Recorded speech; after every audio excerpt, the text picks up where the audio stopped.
Gulnora Karimova O'zbekiston tarixida iz qoldirgan, biroq hech qachon ochiq yozilmagan sahifa.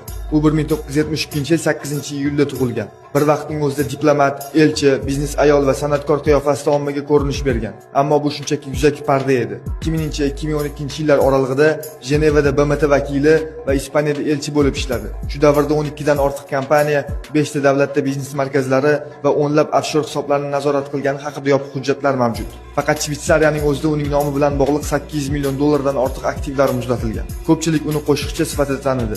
30 dan ortiq qo'shiq yozdi, 3 ta moda kolleksiyasini taqdim qildi, 15 ta xayriya tadbirini o'tkazdi. Ammo bu sahna ortida boshqa haqiqat yotardi. Bu faqat odamlarni chalg'itish uchun yaratilgan niqob edi. Uning haqiqiy kuchi diplomatiya va yashirin kelishuvlarda bo'lib, 20 dan ortiq xalqaro uchrashuvlarda prezident darajasidagi muzokaralarda vositachi bo'lgan. 30 dan ortiq yirik shartnomalarda uning ismi yashirin qayd etilgani haqida sirli ma'lumotlar mavjud. Gulnora Karimova hech qachon oddiy san'atkor bo'lmagan. U siyosat va pul oqimini nazorat qilgan yirik shaxslardan biri edi. Qo'shiq, moda va xayriya bu faqat tomoshabinlar uchun sahna.